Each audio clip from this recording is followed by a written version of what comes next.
dar continuidad con nuestro proyecto de investigación, evaluación e intervención de la disfagia en niños entre 5 y 7 años de edad diagnosticados con síndrome de Moebius, en esta ocasión les hablaré de los métodos de intervención encontrados en la revisión sistemática.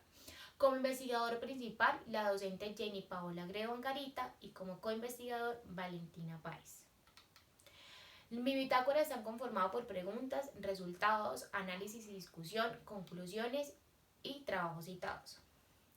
Para la formulación de la pregunta se hace la implementación de la metodología PICO, en la cual nos arroja qué método de intervención fonoaudiológica se pueden implementar para la rehabilitación de la disfagia en niños entre 5 y 7 años de edad diagnosticados con síndrome de Moebius. En los resultados se hace la implementación de la declaración PRISMA en sus 4 fases, que son identificación, screening, elegibilidad e incluidos. Durante la fase de identificación es aquí donde se realiza la búsqueda teniendo en cuenta las variables dependientes e independientes en las diferentes bases de datos o plataformas digitales, en las cuales son Scopus, Science Direct, PubMed y Cochrane Library, obteniendo un total de 120 artículos. Estos se remueven los duplicados y se obtiene un total de 508 artículos.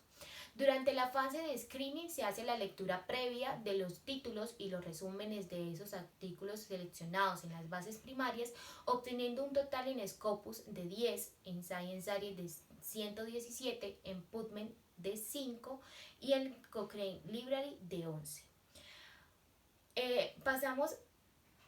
Pasamos a las revisiones de las bases secundarias, como lo es Google Scholar con un 365 artículos y en la revista Signos Fónicos con un artículo.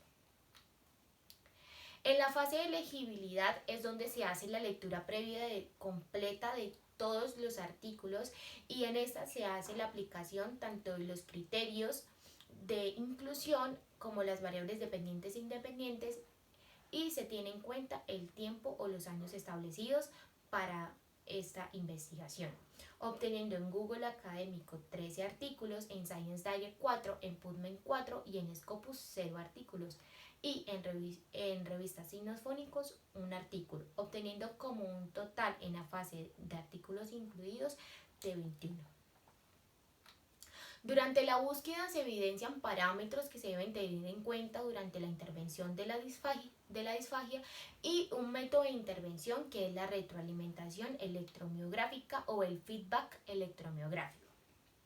Durante los estudios revisados pues se evidencia una cantidad mínima de protocolos o guías que nos puedan aportar objetividad y fiabilidad al momento de realizar la intervención fonoaudiológica, en este caso en el síndrome de Moebius y en la intervención de la disfagia.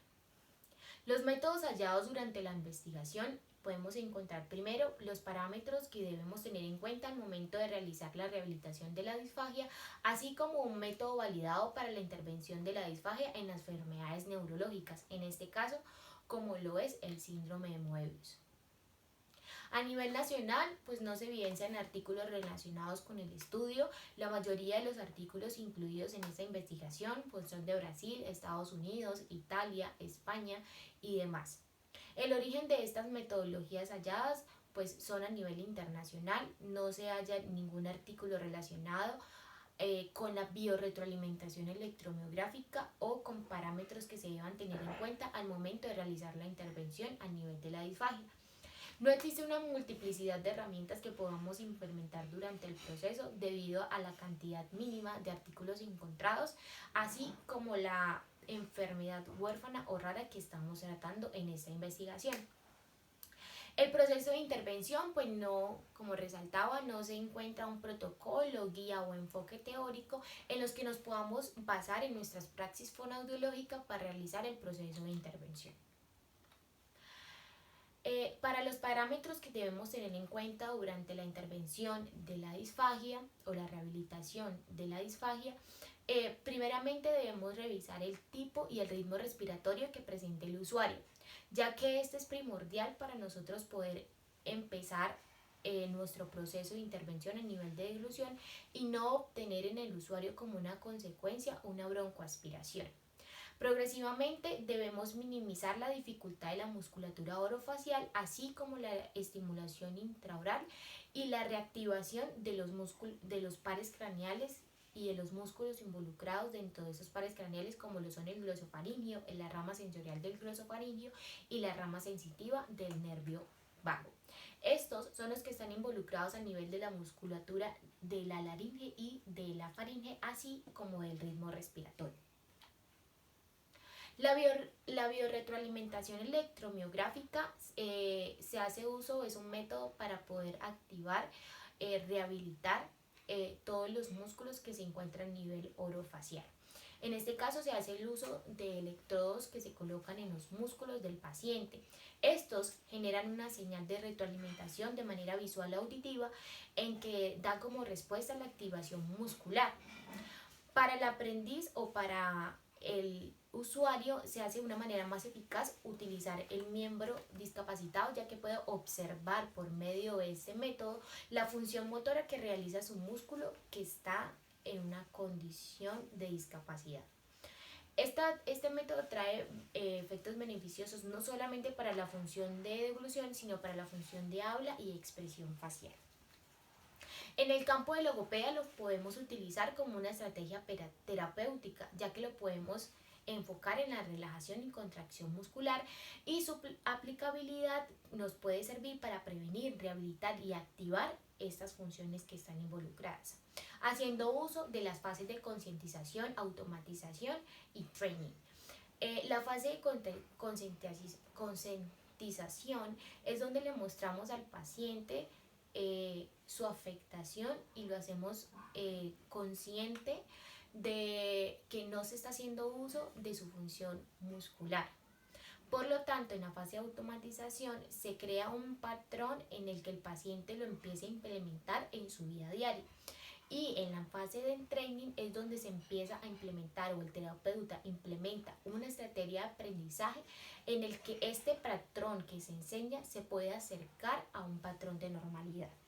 También cabe resaltar que durante la aplicación del método del feedback electromiográfico se puede hacer uso de las manobras compensatorias de la deglución, con el fin del que el paciente pueda observar de manera visual la función motora de cada uno de esos músculos y así empezar a realizarlo de manera consciente.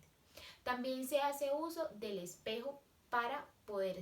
que sea de ayuda y sea una manera de poder revisar o de poder analizar el movimiento muscular que está realizando.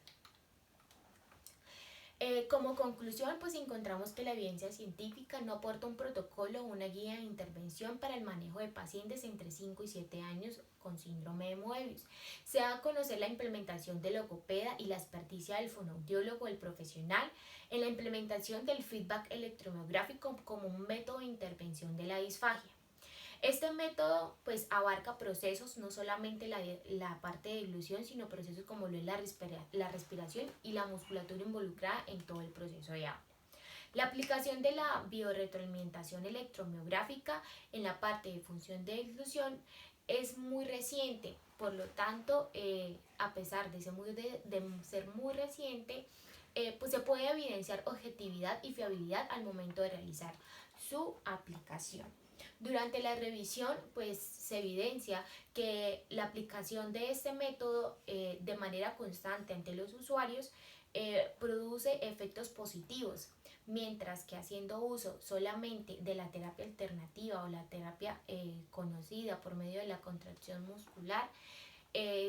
sin hacer uso de este método, va a ser un poco más lenta de lo normal, pero haciendo la combinación del feedback electromiográfico más la contracción muscular y los demás ejercicios que pueda realizar el terapeuta dentro de la rehabilitación, va a tener un cambio favorable para el paciente. Trabajos citados.